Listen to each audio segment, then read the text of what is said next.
Thank you, Hans. I'm assuming everyone can hear me well. If not, send a chat. The title, I am really happy I've been given the opportunity to talk about this topic today. It's one I've been working on for 3 years, and it's still going on, so consider this a work in progress. I want to review the title, Energy Program and Policy Evaluation Capacity Building in the Asia Pacific. So energy, for me and for the people I'm working with, and you'll hear more about who else is involved, energy has been energy efficiency and renewable energy. And then the focus, again, is on programs and policies, and then, of course, evaluation. We've been trying to develop an evaluation community in Asia, similar to what I've been doing with others in creating one in Europe, and then, of course, the first one in the United States. And I'll come back to that later in the talk. And then it's capacity building, evaluation capacity building. How do we build up the capacity? And there's a model that I've been using to sort of illustrate the types of activities one can use and implement, not only just internationally, but in everyone's country in the Asia Pacific. And the region is Asia Pacific. At first I was focusing on Asia, but then I've come across a couple of groups, particularly APEC, Asia Pacific Economic Cooperation, where they've expanded to include the Pacific. And again, we'll return to a map and show you who's involved in that area. Finally, well, not finally, but I have been a staff scientist at Lawrence Berkeley National Laboratory since 1980, and I'm now retired. I'm an affiliate currently with them and maintaining my ties and working with some of my colleagues there. This is, again, I appreciate the Leonardo Energy webinar and IEPPEC, that's International Energy Policy and Program Evaluation Conference, the one that has been focusing on Europe and their Energy Evaluation Academy. So I plan to talk a little over a half hour, I think. There should be plenty of time for questions if you have any, and we'll continue. Let's see here. So what are the topics? One, not surprising, is building an evaluation community in Asia. And then the second one is I want to talk about the new organization that was created last year called Energy Evaluation Asia Pacific, and their work on evaluation capacity building. And then the third topic is on the second conference that EEAP will be holding at the end of this year in Bangkok. And this is a great timing for this webinar, since if you're interested in participating as a presenter, for example, there's still time. Our call for abstracts, our deadline's May 6th, so you're able to submit something by then, that would be great. So the first topic, building an evaluation community in Asia. I want to focus on what are the challenges going on in evaluation, what are the opportunities for evaluation, and then what is the vision that we have for developing this community in Asia. So the challenges, evaluation experience is limited in most economies in Asia, and we're talking a lot about multiple countries in Asia. Some have been working on evaluation for many years. Australia comes to mind. Others have been interested in working in evaluation, while others are just starting out on evaluation. And one of the reasons for that is government initiatives outside of the investment banks, which I refer to like Asia Development Bank or the World Bank, often do not include evaluation in their initiatives. So they're eager to implement, but then they don't include evaluation. So their action plans or policy really just focus on the implementation of those policies and programs. Also the funding, everywhere, as you know, funding is always limited. So the funding of data collection, evaluation of programs and policies is often just not available or if it is available, it's often a low priority, and it comes out after you've the managers have designated their funds for the implementation aspect. Expertise, meaning trained evaluators, is often limited. There's some excellent evaluators in Asia Pacific. Some work for international companies, but within a country, you won't see a lot, usually. And then the last one, finally, is evaluation data. When they are often lacking, and when they are available, they're not standardized. And this is an issue in other countries. The United States is also, for example, has this issue as well. There's some standardization going on in regions, but overall, each state, for example, in the U.S., is collecting their data the way they need to collect.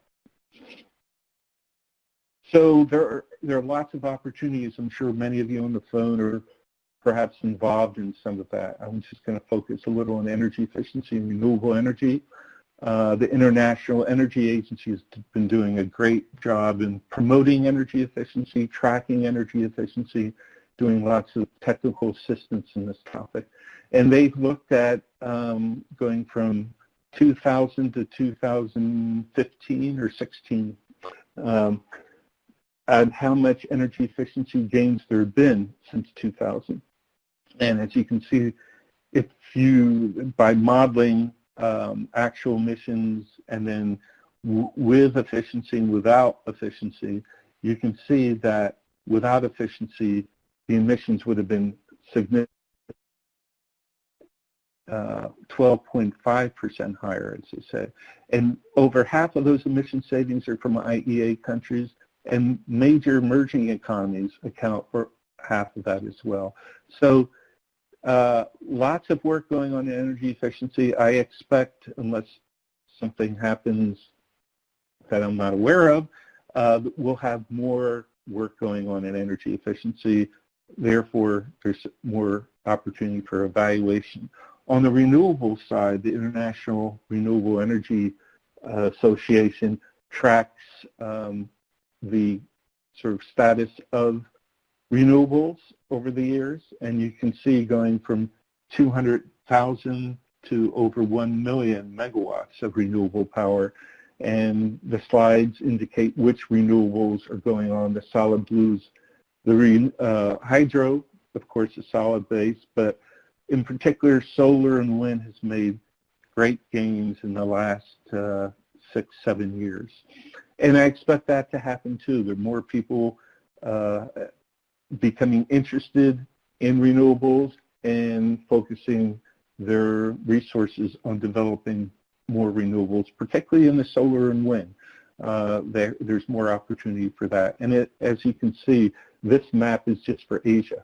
So this gives you a good idea, a lot of activity going on in that region. Third, I would say driver that will present opportunities for evaluations were called the Sustainable Development Goals. Again, some of you may be involved in that, but in 2015, the UN General Assembly approved these goals, and they officially came into force in January of 2016. So it's relatively new. There's lots of level, national level, global level, within countries and even within local governments. And there are 17 of these goals. The ones that probably of most interest is number 7, which deals with clean energy. But I have, for example, been involved in number 5 on gender equality and the interrelationship between gender and energy and the impact of energy projects on gender, including energy efficiency and renewable energy. But we also look at this as either multiple benefits or non-energy benefits. I may refer to that as well. And I think there's more attention now being paid to these.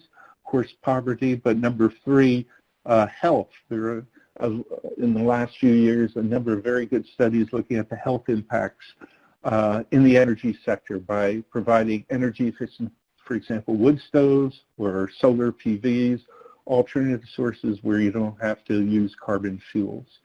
So if you're not aware of this, you should be. and I hope you get involved in one of these 17 goals in addition to number 7.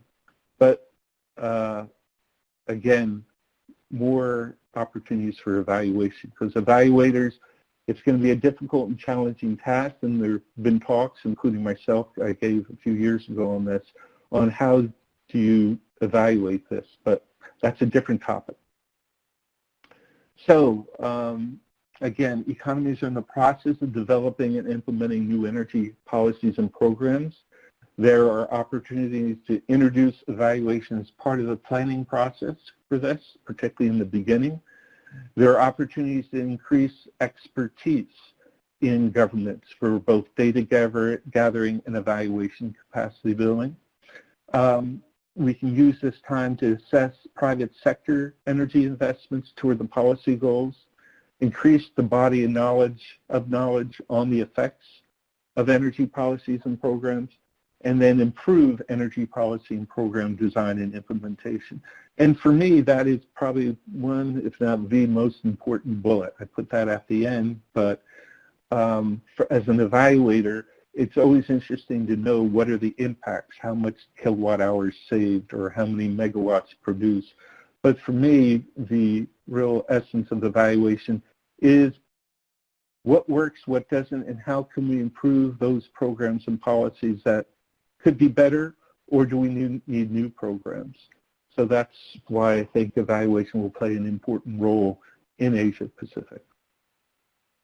Now, a few years ago, I managed a project, evaluation project for APEC. I mentioned APEC at the beginning, the Asia Pacific Economic Cooperation Group. They have an energy working group and an expert group on energy efficiency and conservation. As part of that study, which led to a workshop before our first conference in Bangkok in 2 years ago, basically. An evaluation survey was sent to experts, and 16 surveys were completed from 13 economies, and 8 of those were from developing economies. And the key, we asked a number of questions, but the key is, where is sort of the major action in evaluation? What are those main areas? And it's not too surprising, but most of the work going on was related to policies and programs related to energy efficient lighting. Because lighting is a big use of energy, electrical appliances, particularly in buildings, and energy efficiency in industry. And for industry, we look at sort of the whole complex of industry, not just sort of the building shell or even the lights and appliances, but processes as well. And I know for a fact it's been a very important sector in many countries in Asia looking at industrial applications. At this time, we put together the status of evaluation, where it was required, and you can see many countries at the time were requiring evaluation. On the left side is the names of the economies. In the APEC, they use member economies rather than countries. So, and then we looked at where evaluation policies were, where policies were being evaluated. I mentioned industry and appliances, as well as building codes to some extent, and transport to a lesser extent. I have a feeling in the last 2 years there's been much more interest in transportation, and I have a feeling there'll be more evaluations going on in that sector as well. Here are a few examples, really I would say random examples, my own type of interest in finding out where evaluation is going on. So these are a non-random, say, sample of what's going on, but just to give you an idea of what people are doing. For example, in Kyrgyzstan, there was a United Nations development program, and the GEF stands for Global Energy Facility Project, called Improving Energy Efficiency in Buildings, but they're really interested in gender in this topic. And so they were conducting research on public awareness and attitudes towards energy efficiency in buildings. And here are a few of the selected findings. And I'm focusing on women. So women spent more time than others in poorly insulated and heated buildings, so they have more opportunity for more benefits through energy efficiency if you get better buildings. Although 60% of the women respondents never heard of energy efficiency buildings nor renewable energy, and a low level of understanding of the relationships between, say, energy efficiency and impact on health and education, as well as women's employment. So again, opportunities there. Women's participation in energy efficiency related decision making was limited, and as I mentioned earlier, rural women's vulnerability was aggravated by inefficient energy use and availability.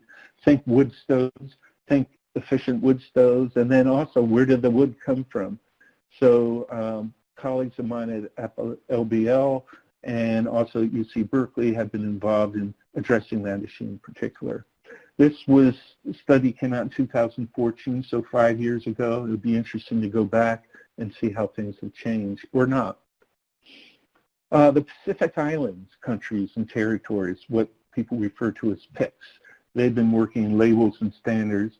And labels and standards is one of the most common energy efficiency programs out there. I think last I saw from class, there were about 80 countries involved in that. And it's been evaluated in different countries as well. This isn't the first one. I know Australia has been heavily involved. Evaluating standards program in the PICs. And the focus here is on Fiji, Samoa, Solomon Islands, Tuvalu, and Vanuatu. And the purpose is to assess the effectiveness of the program. They're going to look at the results to date, unintended results, what are the barriers and enablers to achieving the results, and how the benefits of the program can be retained and continued. And right now it includes a literature review, a desk review, and field visits. Malaysia is involved in the evaluation, and they're currently doing a midterm review of their National Energy Efficiency Action Plan, which goes from 2016 to 2025. They'll have periodic evaluations. One of their programs is called the Energy Audit Conditional Grants Program, and they're starting to evaluate that, focusing on what has been the outcome from doing energy audits. And it includes workshops with stakeholders to find out what's going on. Indonesia, very interested in government accountability, and there's a report that is currently being conducted, which describes the performance achieved by a government agency on the implementation of programs and activities. And there are energy development projects being performed under this, so there's an evaluation of those projects.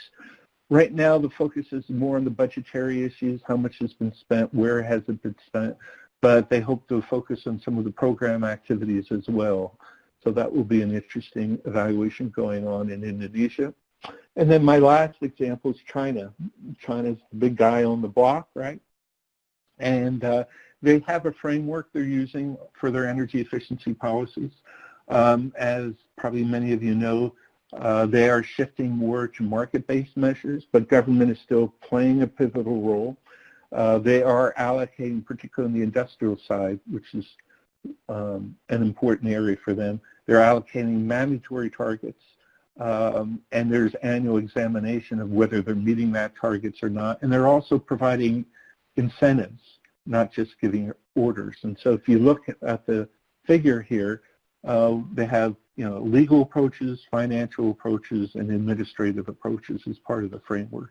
And then there are all these subsets in here. So this is a great framework to use for evaluating what works and what doesn't. And it'll be interesting to see how much evaluation, first of all, gets done in these and what gets reported and what we can learn from that, as well as the interaction between all these boxes. Because this type of framework occurs in many other countries. And I think it's a nice way of portraying what kind of activities there are going on in this area. So that sort of lays the context for what's the vision? Okay, we know there are challenges, we know there are opportunities, so we and again, I'll come back to who we are, support the strengthening of evaluation leadership and capacity, especially in developing countries. And we want to foster the cross-fertilization of evaluation theory and practice in Asia. And this is what we've been doing in the U.S. in terms of looking at both evaluation theory and practice, and in Europe as well. So now we're trying to do this in Asia. And we want to encourage the use of comparable evaluation methodologies across countries, because one of the nice things, once evaluations are done, it says, well, we'll say labels and standards. Well, they evaluated labels and standards in the PICs. How does that compare to Australia? Or how does that compare to Vietnam? If they use similar methodologies, you can do that. If the methodologies are different, it becomes more challenging. And then this gets into what are the international challenges in evaluation, in addition to comparing evaluations across countries. So that was the first topic. We're on to number 2. This is looking at energy evaluation Asia Pacific, and as well as evaluation capacity building. And as I mentioned, this organization was created in 2018, and it sort of builds on the efforts of evaluators since really 1983. I mentioned it 1983 because that's when U.S. organization, IEPEC, or International Energy Program Evaluation Conference, was established, and they basically have a conference held every 2 years on the odd years in the United States, and which has worked well, and the proceedings are available if you go to their website. And then in 2009, we decided, again, IEPEC decided to go overseas, because we were hoping for more international people to come to the United States, but as you can imagine, there are many difficulties and challenges of doing that. So we started the IEPPEC, International Energy Policy and Program Evaluation Conference, and we held our first conference in 2010, and it's being held every 2 years in Europe on the even years. And then we've got, during that process, interest in Asia saying, well, what about us? Can we have evaluation going on? It'd be great to see if there's interest and start a similar conference there. And we held workshops. First workshop was in Beijing in 2009, and then we've had workshops since then, different locations in Asia, and we realized the conference and an organization was needed, so that's why we formed EEAP. And EEAP has taken on a leadership role in expanding the practice of an objectivity and capacity for objective evaluation. And the U.S. has historically been focusing on energy efficiency, to some degree renewable energy, similar to Europe. In Asia, people said there's a lot of work going on renewable energy. We'd like the evaluation of that. So for this conference coming up, we're focusing on the evaluation of these topics: energy efficiency, renewable energy, and energy-related programs and policy arenas such as water and transportation. And EEAP will be using workshops, conferences, websites, and webinars, and other web-based tools to foster the development of self-sustaining evaluation communities. And self-sustaining is critical, and we'll get back to that shortly. Now, I said we. So EEAP is led by an organizing committee and 35 evaluation ambassadors from 24 countries. And that, I think, will be expanding. I'm not going to go through each of these people, but just to show you that here is an organizing committee that I've been working with, and we've all had an excellent time in terms of organizing, preparing this conference as well as related activities. The ambassadors, I mentioned earlier, we have a map. So this is Asia Pacific. You can see Canada and the U.S. and Mexico are involved. In one of my workshops, people from Chile were involved, since they're in the Pacific as well. But most of the participants are in the Asia part of the world. And I have a slide here with the names of people. Again, I'm not going to go through each of the persons. I will go through the countries quickly. And before I forget, you can go to our website, which you'll see later, and we have short bios of these people on our website so you can learn more about them and what they're doing. And we have quotes for them on what they expect this activity to lead to, whether it's energy efficiency, renewable energy, or evaluation as well. So we have people from Australia and Bangladesh and Bhutan and Canada, China, Europe. Charles is filling out all of Europe as a representative. Fiji and the PIC, so we mentioned that. India, Indonesia, Korea, that's South Korea, Republic of Korea, not North Korea. Kyrgyzstan, Laos, Malaysia, Mexico, Nepal, New Zealand, Pakistan, Papua New Guinea, Philippines, Russia, Singapore, Sri Lanka, Thailand, of course the U.S. and Vietnam. So I've been very pleased. These people, the main, I think, reason why I'm pleased is that, you know, if it was just the organizing committee, we would be very limited in getting the word out. This is all voluntary organization. Nobody gets paid. And one of the key activities you want to work on is awareness, making people aware what's out there. So, and as I'll show later, there are a number of networks out there in each of these countries, and these people are tuned in, as it were, connected to these communities going on. They have their own networks. And so, for example, when we have a call for abstracts, they have been very active in sending it out to their networks and organizations within their own country, as well as outside, if they have that as well. So the word is spreading. It's slow, but this is to be expected. But I'm very pleased that we've been able to get these volunteers. So what about evaluation capacity building? What does it really mean? And why are we focusing on that rather than something else? So these are sort of the 6 topics I wanted to sort of inform people who aren't aware of what capacity building is all about and show how we're approaching developing this community. So these are the first 6 topics. And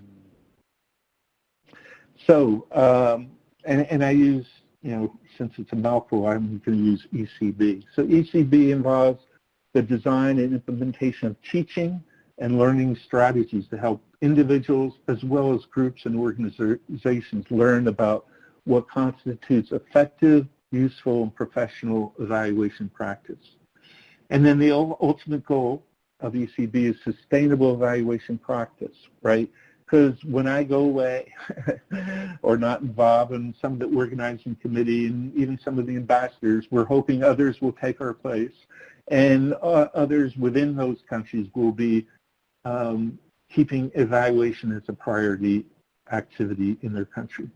So we want it to be sustainable, and where members continually ask questions that matter, collect, analyze, and interpret data, and particularly use evaluation findings for decision-making and action. And I may repeat later, but evaluation use, the use of evaluation findings is critical. You know, I mentioned, let's see, what did I, well, one of the worst things, in the old days, and this shows you when we did these paper reports and then put them in our filing cabinets or our shelves, we said, well, the evaluation's over. It really isn't. And in fact, that is sort of the worst thing for an evaluator is sort of finish a study and nobody reads it or even uses it.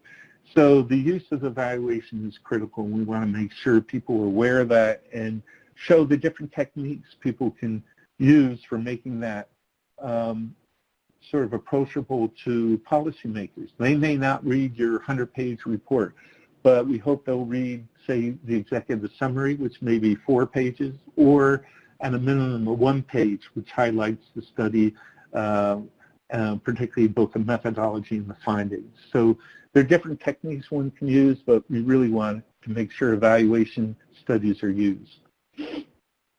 So here's a model.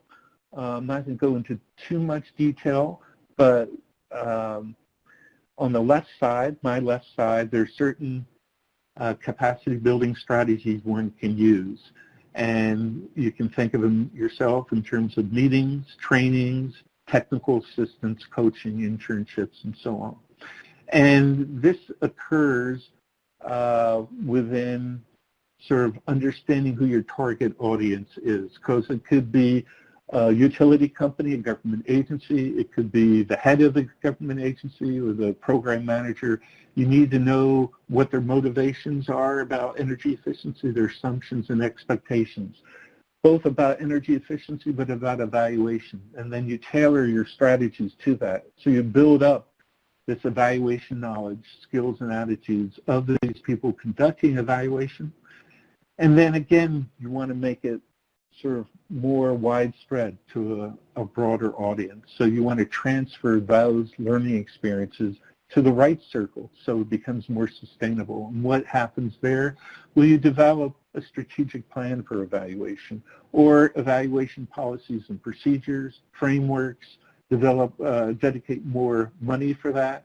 And so you try to encourage what we call a continuous learning about evaluation. So you don't have to come in all the time and say, hey, do you remember we've got evaluation studies? Shouldn't we do some more? So it sort of takes on its own life. Of course, in the middle, these are very important aspects of this. You need leadership. You need somebody to take that first step and to continue with that. They also need to know the culture of the organization. You know, are they, for example, reluctant to get evaluated? Or are they looking for somebody to tell us what works and what doesn't? And then what are the systems and structures in place and what needs to be changed for the capacity building? And then communication, as you all are aware, is a very important aspect of just about everything, right? But it's really critical for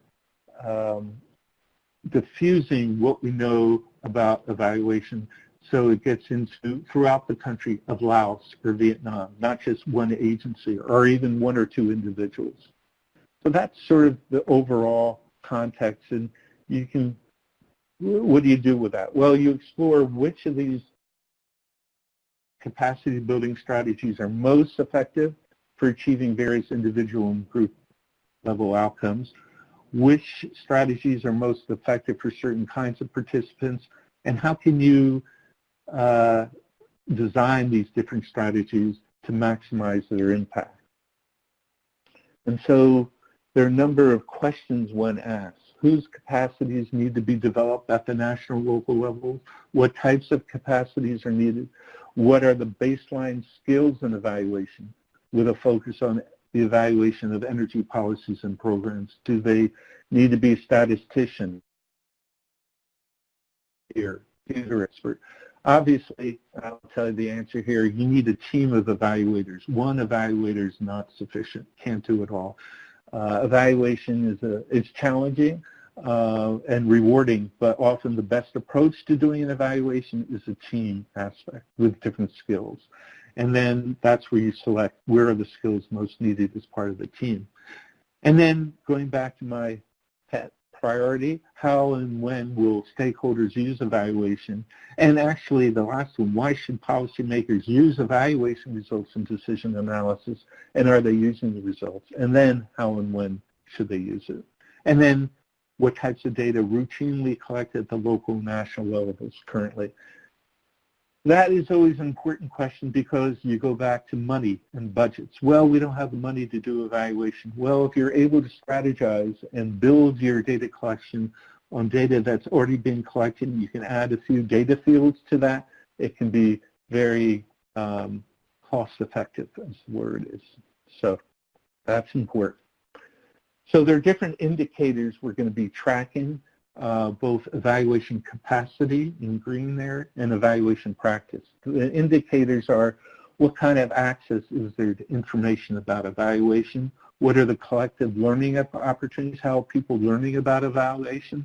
Is there a framework that's been developed in a country on evaluating programs and policies? Is there a repository of evaluations? Is a government agency collecting what's being done on the evaluations of their program? Or other organizations. What are the opportunities for training and evaluation? And then are there policies and procedures supportive of evaluation? Very critical. That's really, you need a driver. If there's a policy out there that's important, then things will come. I put in red what EEAP is doing. As I mentioned, we have a website we've just created, evaluation.org. We have conference, as you've heard already, and we've held workshops, and now we have a webinar. Frameworks on evaluation have been discussed at the first conference. I expected at the next conference. And at our workshops, we've talked about the theory of evaluation, other frameworks. And we'll expect to have webinars discussing that in the future.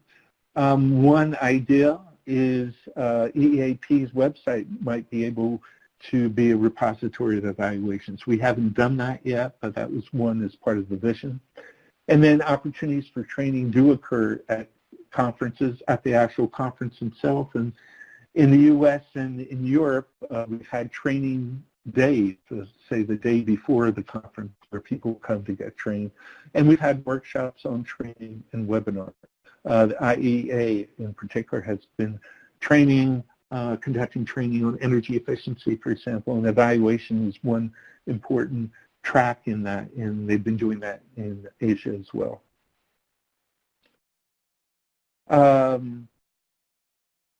Again, more capacity indicators. What are the resources for supporting evaluation? Is there a budget? How much is that budget? Are the supervisors, when you think of the people you're engaged with, are they engaged in using evaluation? Are they supportive? And what's the collective attitude of staff toward evaluation? Something they're looking forward to or they're afraid of? And what are their knowledge base and skills? Can we build that up? So these are some of the questions and indicators that we've been using for capacity. The practice is just as important. Are they conducting evaluation? Are they sharing evaluation results? Are they learning about evaluation, the lessons learned? Are they, as again, using evaluation? How are they doing that? Are they motivated for performing evaluation? And if not, why not? Who is responsible for evaluation? What's the extent of that? How frequent is evaluation being conducted?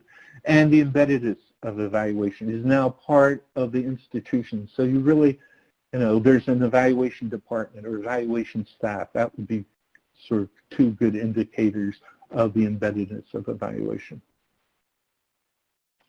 So I've mentioned, and I'll mention again, EEAP is not doing this by themselves. We've been working with key players. It's very challenging for many different reasons, but we've worked and held a workshop, for example, at the Asia Clean Energy Forum that's organized by the Asian Development Bank. And we may have another opportunity to discuss evaluation in their next one. APEC, they have an energy working group where I held a workshop, and again, there's an opportunity for another workshop with them. APEC, we held a workshop with. The Independent Evaluation Group has been very supportive of our work, and we'll hear from them at our next conference, actually, as a keynote speaker. And the International Energy Agency, Melanie Slade in particular, is on our organizing committee, and as I mentioned, IEA has been very involved in the training aspect, and not just energy efficiency, but evaluation of energy efficiency, too. I'm not going to go through this slide, only to say that we're not the new kids on the block. There are a number of evaluators in a lot of these countries. They're not working on energy. They have their own topics, say education or criminal justice or poverty and so on. But there are these institutions that we have made connection with who are spreading the word in each of these countries as well. They are helping us out, and we hope to help them out. And maybe in the future we'll have special evaluation energy program and policies as part of their conferences, as one example, or as a workshop. So a lot of people are interested in, and they've already tried to do in terms of capacity building some of the same things we're doing, and developing evaluation policies and procedures. And it's part of the law. Oh, well, I'll stop here. So there's fortunately a good group of people, and we have a good foundation to work with. So the last topic, and this will just be a few minutes, we do have our second conference in October. We think evaluators, policymakers, program managers, academics, professionals, and students will all benefit from this conference. These are the topics we've highlighted in our call for abstracts. I like the last one. The other topics were really open to anything related to evaluation in energy programs and policies. So even though we highlight this, this is what the committee thought was important in looking at, evaluating energy policies and programs for the transition, as well as technologies and practices. Climate change is a big issue for many countries, and so it'll be interesting to find out as part of the Paris Agreement how they're reaching their contributions. Sustainable development goals we've talked about. Evaluating renewable energy potential and results, that's a very important topic for many countries. Non-energy impacts I've talked about as well. But again, the last one, we're really, if there's something you're interested in presenting on and it's not highlighted, that shouldn't deter you. So we have different kinds of presentations. We have an oral presentation. We'll have a supporting paper. One that is oral presentation is peer-reviewed and with a final paper, as well as posters and panels. The call for abstracts deadline is coming up. It's May 6th. And if you go to our website, you'll find where you can submit your abstract online. And even if you're not interested in participating in terms of presenting at the conference, if you want to stay informed of what EEAP is doing, you please register so you'll hear the news as it gets out. I've been trying to spread the word through my own network as well as through LinkedIn, but I'm not on Twitter, I'm not on Facebook, and which probably, or Instagram, and others are. So if you can, get the word out there, but at a minimum, it'd be important for you to register. We don't inundate you with lots of stuff. So I want to just thank all the people I've mentioned already, as well as the past and current sponsors. Again, I'm not going to go through all these. It's a good list, and we are seeking more sponsors, particularly for this second conference, to make it more affordable to people. So I hope if you know any of these people, to say thank you to them for supporting our efforts, and we look forward to seeing you at the conference. Here's my contact to get in touch with me through email, or if you still write letters, you can send that as well. And I think it's time for questions, and Hans, I'm going to hand it over to you.